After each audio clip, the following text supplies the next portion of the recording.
ಪ್ರೀತಿಯ ವೀಕ್ಷಕರಿಗೆ ಶಂಕರಾನಂದ ಟಿವಿಗೆ ಸ್ವಾಗತ ಸುಸ್ವಾಗತ. ಇವತ್ತಿನ ವಿಡಿಯೋನಲ್ಲಿ ಫೆಬ್ರವರಿ ತಿಂಗಳ ಮಾಸ ಭವಿಷ್ಯ ಯಾವ ರೀತಿಯಾಗಿದೆ ಅನ್ನುವಂತಹ ಮಾಹಿತಿಯನ್ನು ತಿಳ್ಕೊಳ್ಳೋಣ. ಅದಕ್ಕಿಂತ ಮುಂಚಿತವಾಗಿ ಯಾರಾದರೂ ಶಂಕರಾನಂದ ಟಿವಿಯನ್ನು ಸಬ್ಸ್ಕ್ರೈಬ್ ಮಾಡಿಕೊಂಡಿಲ್ಲ ಅಂದರೆ ಸಬ್ಸ್ಕ್ರೈಬ್ ಮಾಡ್ಕೊಳ್ಳಿ. ಪಕ್ಕದಲ್ಲೇ ಇರುವಂತಹ ಬೆಲ್ ಐಕಾನ್ ಒತ್ತಿ, ಅದರಿಂದ ನೆಕ್ಸ್ಟ್ ಅಪ್ಲೋಡ್ ಮಾಡುವಂತಹ ವಿಡಿಯೋಗಳು ನಿಮಗೆ ನೋಟಿಫಿಕೇಷನ್ನ ಮುಖಾಂತರ ಬಂದು ತಲುಪತ್ತೆ.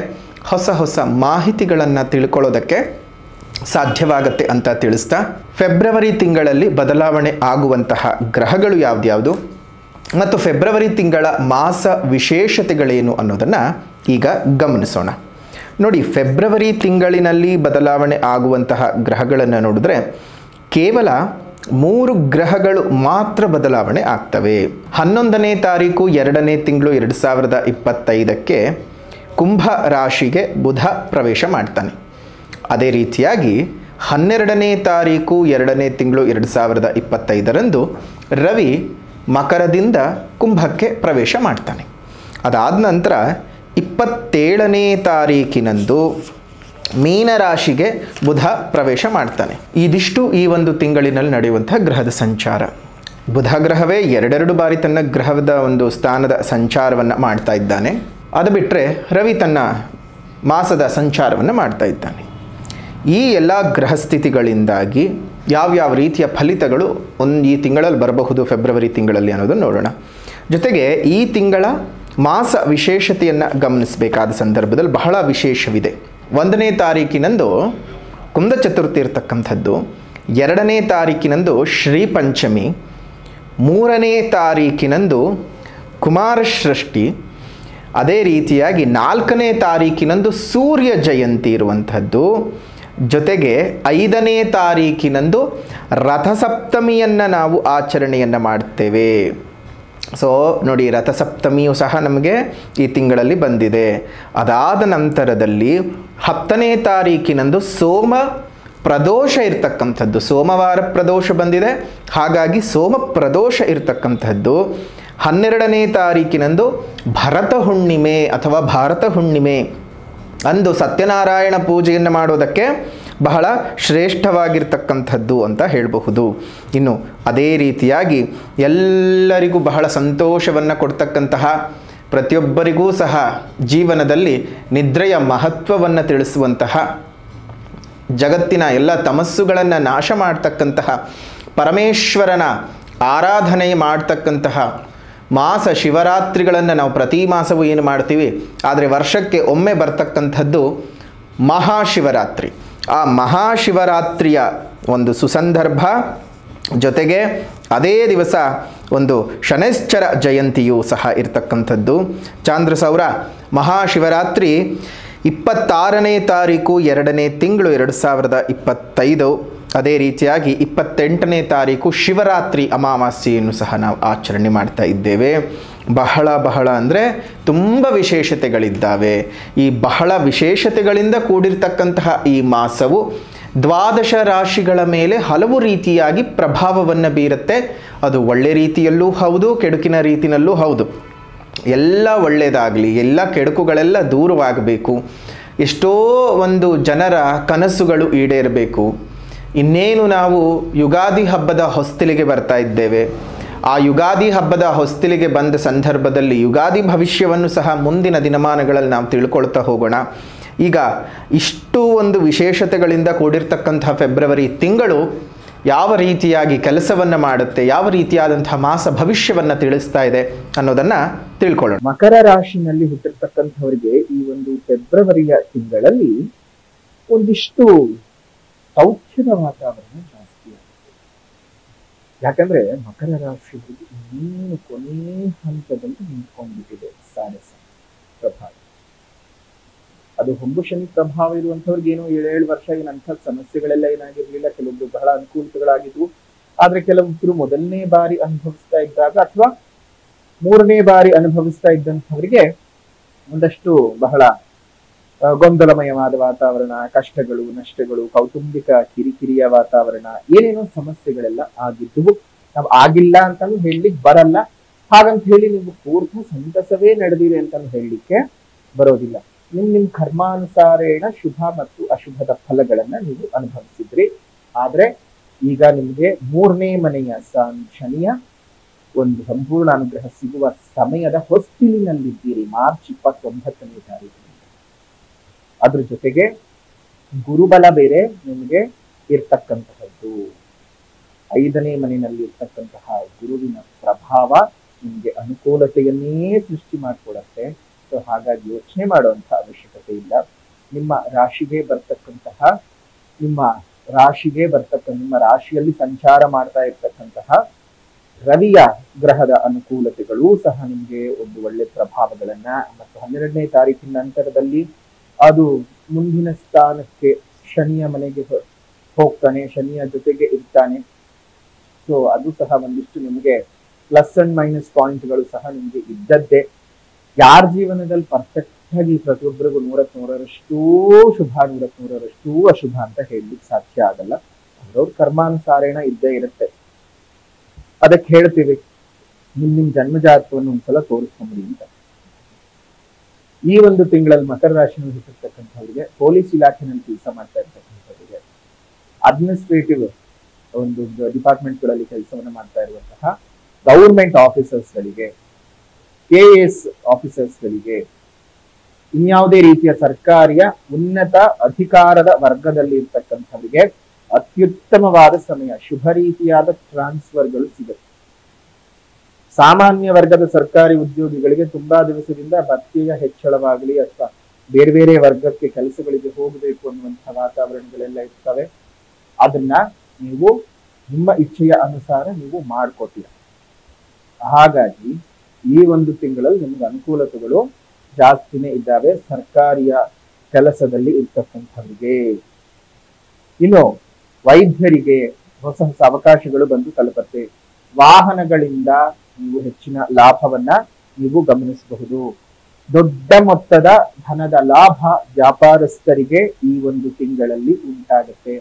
ಫೋಟೋಗ್ರಫಿಯಲ್ಲಿ ಇರ್ತಕ್ಕಂಥವ್ರಿಗೆ, ವೈಲ್ಡ್ ಲೈಫ್ ಫೋಟೋಗ್ರಫಿಯನ್ನ ಮಾಡ್ತಾ ಇರುವಂತಹವರಿಗೆ, ಜೀವನದ ಒಳ್ಳೆ ರೀತಿಯ ಬೆಳವಣಿಗೆಯನ್ನ ನೋಡ್ಬೇಕು ಅಂತ ಹೇಳಿ ನೂತನವಾಗಿ ವ್ಯವಹಾರವನ್ನ ಮಾಡುವಂತಹವರಿಗೆ ಮತ್ತು ನೂತನ ಬಂಡವಾಳಗಳನ್ನ ಹೂಡಿಕೆ ಮಾಡ್ಕೊಳ್ಳೋದಕ್ಕೂ ಸಹ ಮಕರ ರಾಶಿನಲ್ಲಿ ಹುಟ್ಟಿರ್ತಕ್ಕಂಥವರಿಗೆ ಈ ಒಂದು ತಿಂಗಳಲ್ಲಿ ಹೆಚ್ಚಿನ ಲಾಭಗಳನ್ನ ನಾವು ಗಮನಿಸೋದಕ್ಕೆ ಸಾಧ್ಯತೆಗಳು ಇದ್ದಾವೆ. ಆರೋಗ್ಯದಲ್ಲಿ ಬಹಳ ಸ್ಥಿರತೆ ಇರುತ್ತೆ. ಆರೋಗ್ಯ ಸುಧಾರಣೆಯನ್ನು ಸಹ ನೀವು ಕಾಣಬಹುದು. ಜೀವನದ ಅಭಿವೃದ್ಧಿ ನಿಮಗೆ ಚೆನ್ನಾಗಿರುತ್ತೆ.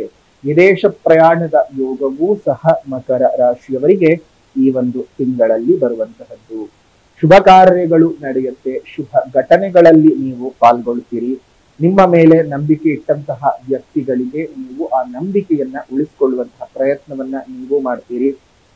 ನಿರುದ್ಯೋಗಿಗಳಿಗೆ ಉತ್ತಮವಾದಂತಹ ಉದ್ಯೋಗದ ಅವಕಾಶಗಳು ಸಿಗ್ತಕ್ಕಂತಹದ್ದು. ಈ ಒಂದು ಕಮ್ಯುನಿಕೇಶನ್ ಡಿಪಾರ್ಟ್ಮೆಂಟ್ಗಳಲ್ಲಿ ಕೆಲಸವನ್ನ ಮಾಡ್ತಾ ಇರ್ತಕ್ಕಂಥವ್ರಿಗೆ, ಅದೇ ರೀತಿಯಾಗಿ IT ಸೆಕ್ಟರ್ಗಳಲ್ಲಿ ಕೆಲಸವನ್ನ ಮಾಡ್ತಾ ಇರುವಂತಹವರಿಗೆ, ಆಟೋಮೊಬೈಲ್ಸ್ ಬಿಸಿನೆಸ್ ಅನ್ನ ನಡೆಸ್ತಾ ಇರುವಂತಹವರಿಗೆ, ಪಶುಸಂಗೋಪನೆಯನ್ನ ಮಾಡ್ತಾ ಇರುವಂತಹವರಿಗೆ, ಡೈರಿ ಫಾರ್ಮ್ಸ್ ಗಳನ್ನ, ಹೈನುಗಾರಿಕೆಯನ್ನ ಮಾಡುತ್ತಾ ಇರ್ತಕ್ಕಂಥವರಿಗೆ, ಹೈನುಗಾರಿಕೆಯನ್ನ ಮಾಡ್ತಾ ಇರ್ತಕ್ಕಂಥವರಿಗೆ ಹೆಚ್ಚಿನ ಧನ ಲಾಭಗಳು ಬರುತ್ತವೆ. ಈ ಒಂದು ತಿಂಗಳಲ್ಲಿ ಲಾಭಾಂಶಗಳು ಚೆನ್ನಾಗೇ ಇದ್ದಾವೆ ಅಂತಾನೆ ಹೇಳಬಹುದು. ಮಕರ ರಾಶಿಯವರಿಗೆ ಈ ಒಂದು ತಿಂಗಳು ಒಳ್ಳೆ ರೀತಿಯಾದ ಬೆಳವಣಿಗೆ. ದಾಂಪತ್ಯ ಜೀವನದಲ್ಲಿ ಇದ್ದಂತಹ ವಿರಸಗಳು, ವೈಮನಸ್ಯಗಳು ದೂರವಾಗುತ್ತೆ. ಅತಿಯಾಗಿರ್ತಕ್ಕಂತಹ ಪ್ರಯಾಣ ಸ್ವಲ್ಪ ಬಂದು ದೇಹಕ್ಕೆ ಆಯಾಸ ಆಗಬಹುದು. ಆದ್ರೂ ಸಹ ನೀವು ಅದನ್ನ ಏನ್ ಮಾಡ್ತೀರಿ, ಒಂದು ಅನುಕೂಲತೆಯಲ್ಲಿ ಸರಿ ಇದೆ, ಏನೋ ಮಾಡ್ಕೊಳ್ಬಹುದು, ಕೆಲಸ ಮಾಡ್ಲೇಬೇಕಲ್ಲ, ಚೈತನ್ಯ ಶಕ್ತಿ ಇರೋವರೆಗೂ ಕೆಲಸ ಮಾಡ್ಲೇಬೇಕು. ಸೊ ಹಾಗಾಗಿ ಅದನ್ನ ಮಾಡ್ಕೊಳ್ ಬನ್ನಿ.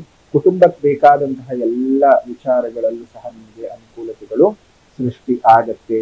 ಕೆಲವೊಮ್ಮೆ ನಿಮ್ಮ ವಿರುದ್ಧ ಕೆಲಸದ ಸಂದರ್ಭದಲ್ಲಿ 12ನೇ ತಾರೀಕಿನ ನಂತರ ಮೇಲಧಿಕಾರಿಗಳಿಂದ ಒಂದು ಸ್ವಲ್ಪ ಮಟ್ಟಕ್ಕೆ ನಿಷ್ಠೂರದ ಮಾತುಗಳು, ಕಿರಿಕಿರಿಯ ಮಾತುಗಳು ಬರಬಹುದು. ಒಂದ್ ಸ್ವಲ್ಪ ಮ್ಯಾನೇಜ್ ಮಾಡ್ಕೊಂಡು ಹೋಗಿ, ಅನುಕೂಲತೆಗಳು ಆಗುತ್ತೆ. ಅಷ್ಟು ಮಾತ್ರ ಅಲ್ಲದೆ ವಕೀಲರಾಗಿ ಕೆಲಸವನ್ನ ಮಾಡ್ತಾ ಇರ್ತಕ್ಕಂಥವ್ರಿಗೆ ಮತ್ತು ನ್ಯಾಯಾಂಗದ ಅಡಿಯಲ್ಲಿ ಇರ್ತಕ್ಕಂಥವ್ರಿಗೆ ಹೆಚ್ಚಿನ ಲಾಭಗಳು ನಿಮಗೆ ಈ ಒಂದು ತಿಂಗಳಲ್ಲಿ ಬರ್ತಕ್ಕಂಥದ್ದು. ಮತ್ತು ಮಕರ ರಾಶಿನಲ್ಲಿ ಹುಟ್ಟಿರ್ತಕ್ಕಂಥವ್ರಿಗೆ ಈ ಒಂದು ತಿಂಗಳಲ್ಲಿ ಏನಾಗುತ್ತೆ ಅಂತ ಹೇಳಿದ್ರೆ, ನಿಮ್ಮ ಮೇಲಿರುವಂತಹ ಒಂದು ಕೆಟ್ಟ ಅಭಿಪ್ರಾಯಗಳು ದೂರವಾಗುತ್ತೆ. ನಿಮ್ಮ ಮೇಲೆ ಏನೇನೋ ಆರೋಪಗಳು ಬಂದಿರುತ್ತೆ, ಒಂದು ರೀತಿ ಏನೋ ಮಾಡ್ಕೊಂಡಿರ್ತೀರಿ, ಏನೋ ಮಾಡಿಲ್ವೋ ಎಲ್ಲ ವಿಚಾರ ಅಪನಿಂದನೆಗಳಿಗೆ ಗುರಿಯಾಗಿರ್ತೀರಿ. ಆ ಅಪನಿಂದನೆಗಳಿಂದ ಆಚೆ ಬರ್ತಕ್ಕಂತಹ ತಿಂಗಳು. ಜೊತೆಗೆ ಮೇ 14ನೇ ತಾರೀಕಿನಂದು ಈ ವರ್ಷ 25ರಲ್ಲಿ ಗುರು ಬದಲಾವಣೆ ಆಗ್ತಾ ಇದೆ. ನಿಮ್ಗೆ ಷಷ್ಠ ಸ್ಥಾನಕ್ಕೆ ಬೇರೆ ಹೋಗ್ತಾ ಇದೆ.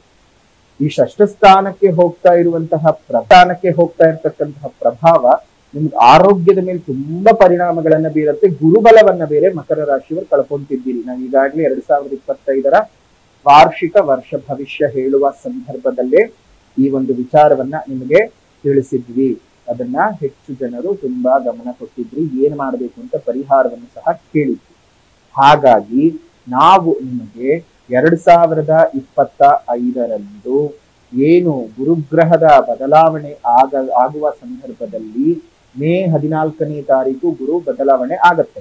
ಆ ಮೇ 14ನೇ ತಾರೀಕು ಗುರು ಬದಲಾವಣೆ ಆಗುವ ಸಂದರ್ಭಕ್ಕೆ ಅನುಗುಣವಾಗಿ ಅವತ್ತೇ ನಾವು ನಿಮಗೆ ವಿಶೇಷವಾಗಿ ಗುರು ಮಹಾಯಾಗವನ್ನು ಮಾಡಬೇಕು ಅಂತ ಹೇಳಿ ಸಂಕಲ್ಪ ಮಾಡಿಕೊಂಡಿದ್ದೇವೆ.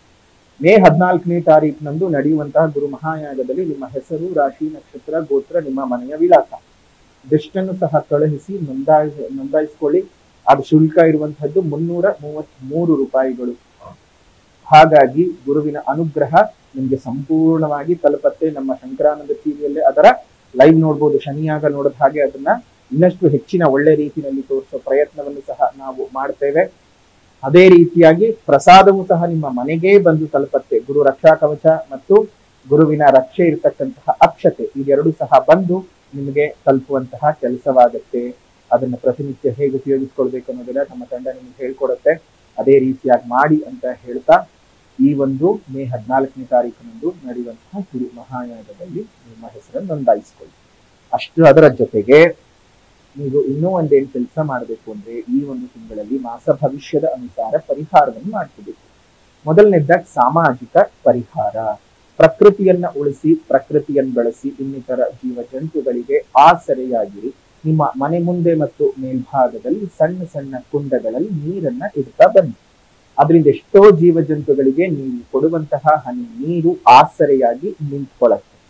ಅದರ ಜೊತೆಗೆ ನಿಮ್ಮ ಒಂದು ಬದುಕಿನಲ್ಲಿ ಅಭಿವೃದ್ಧಿಯೂ ಸಹ ಆಗತ್ತೆ. ಯಾಕಂದ್ರೆ ಒಬ್ಬರಿಗೆ ಪ್ರಾಣ ಉಳಿಸಿದ್ದೀರಿ ಅಂದ್ರೆ ದೇವರೇ ನಿಮ್ಗೆ ಹರಸ ಹಾರೈಸಿ ಆಶೀರ್ವಾದವನ್ನು ಮಾಡ್ತಾನೆ. ಇನ್ನು ಸಾಮಾಜಿಕ ಪರಿಹಾರವನ್ನು ಮಾಡ್ಕೊಂಡ್ಮೇಲೆ ಆಧ್ಯಾತ್ಮಿಕವಾದ ಪರಿಹಾರವನ್ನ ಮಾಡ್ಕೊಳ್ಬೇಕಾಗತ್ತೆ. ಉತ್ತರಾಷಾಢ ನಕ್ಷತ್ರ 2, 3, 4ನೇ ಪಾದದಲ್ಲಿ ಹುಟ್ಟಿದಂಥವರು ಪ್ರತಿನಿತ್ಯ ಬೆಳಗ್ಗೆ ಎದ್ದು ಆದಿತ್ಯ ಹೃದಯ ಸ್ತೋತ್ರದ ಪಠಣವನ್ನು ಮಾಡಿ. ಇನ್ನು ಅದೇ ರೀತಿಯ ಶ್ರವಣ ನಕ್ಷತ್ರದವರು ಪ್ರತಿನಿತ್ಯವೂ ಸಹ ನೀವೇನ್ ಮಾಡ್ಬೇಕು ಅಂತ ಹೇಳಿದ್ರೆ ಶ್ರೀನಿವಾಸ ಸಹಸ್ರನಾಮ ಅಥವಾ ವೆಂಕಟೇಶ್ವರ ಸಹಸ್ರನಾಮದ ಪಠಣವನ್ನ ಮಾಡಿ. ಇನ್ನು ಉತ್ತರಾಷಾಢ ನಕ್ಷತ್ರದಲ್ಲಿ ಹುಟ್ಟಿರತಕ್ಕಂಥವ್ರು ಅದೇ 2, 3 ಪಾದದಲ್ಲಿ ಈಗಾಗಲೇ ಪರಿಹಾರವನ್ನು ಹೇಳಿದ್ದೇವೆ. ಇನ್ನು ಧನಿಷ್ಠಾ ನಕ್ಷತ್ರ 1 ಮತ್ತು 2ನೇ ಪಾದದಲ್ಲಿ ಹುಟ್ಟಿದಂಥವ್ರು ಏನ್ ಮಾಡ್ಬೇಕು ಅಂತ ಹೇಳಿದ್ರೆ ಸುಬ್ರಹ್ಮಣ್ಯ ಅಷ್ಟೋತ್ತರ ಶತನಾಮಾವಳಿಯನ್ನ ಪ್ರತಿನಿತ್ಯ ಹೇಳ್ತಾ ವಿಭೂತಿ ಅರ್ಚನೆ ಮಾಡಿ ಅದನ್ನು ಹಣೆಗೆ ಹಚ್ಕೊಳ್ತಾ ಬನ್ನಿ. ಒಳ್ಳೆ ಬೆಳವಣಿಗೆಯನ್ನ ನೋಡಿ. ಇನ್ನು ನಕ್ಷತ್ರ ಗೊತ್ತಿಲ್ಲ ಸ್ವಾಮಿ, ನಮ್ಗೆ ರಾಶಿ ಒಂದು ಗೊತ್ತಿದೆ ಅಂಥವ್ರು ಏನ್ ಮಾಡ್ಬೇಕು ಅಂತ ಹೇಳಿದ್ರೆ ಮಕರ ರಾಶಿನಲ್ಲಿ ಹುಟ್ಟಿರ್ತಕ್ಕಂಥವ್ರು ಪ್ರತಿನಿತ್ಯವೂ ಸಹ ಲಕ್ಷ್ಮೀ ನೃಸಿಂಹದೇವರ ದರ್ಶನ ಮಾಡಿ, ಲಕ್ಷ್ಮೀ ನೃಸಿಂಹದೇವರ ಪೂಜೆ ಮಾಡಿ, ಲಕ್ಷ್ಮೀ ನೃಸಿಂಹದೇವರ ಪ್ರಾರ್ಥನೆ ಮಾಡಿ. ಉಗ್ರಂ ವೀರಂ ಮಹಾವಿಷ್ಣುಂ ಜ್ವಲಂತಂ ಸರ್ವತೋಮುಖಂ ನೃಸಿಂಹಂ ಭೀಷಣಂ ಭದ್ರಂ ಮೃತ್ಯು ನಮಾಮ್ಯಹಂ. ಈ ಮಂತ್ರವನ್ನ ಪ್ರತಿನಿತ್ಯ 21 ಬಾರಿ ಪಠಣವನ್ನು ಮಾಡ್ತಾ ಬನ್ನಿ. ತಮ್ಮೆಲ್ಲರಿಗೂ ಸಹ ಒಳ್ಳೆಯದಾಗ್ಲಿ, ಶುಭವಾಗ್ಲಿ, ಸೌಖ್ಯವಾಗ್ಲಿ ಅಂತ ಹೇಳ್ತಾ ಈ ಒಂದು ಫೆಬ್ರವರಿ 2025ರ ಮಾಸ ಭವಿಷ್ಯ ಮಕರ ರಾಶಿಯವರಿಗೆ ಹೇಗಿದೆ ಅಂತ ತಿಳಿಸಿದ್ದಾಯ್ತು. ವಿಡಿಯೋ ಇಷ್ಟ ಆಗಿದ್ರೆ ಲೈಕ್ ಮಾಡಿ, ಶೇರ್ ಮಾಡಿ, ಕಮೆಂಟ್ ಮಾಡಿ. ಮತ್ತೊಂದು ವಿಡಿಯೋನಲ್ಲಿ ಭೇಟಿ ಮಾಡೋಣ. ಅಲ್ಲಿವರೆಗೂ ನಮಸ್ಕಾರ. ಲೋಕ ಸಮಸ್ತ ಸುಖಿನೋ ಭವಂತು, ಸಕಲ ಸನ್ಮಂಗಳಾನಿ ಭವಂತು, ಸರ್ವೇ ಜನಾಃ ಸುಖಿನೋ ಭವಂತು, ಸಮಸ್ತ ಸನ್ಮಂಗಳಾನಿ ಭವಂತು.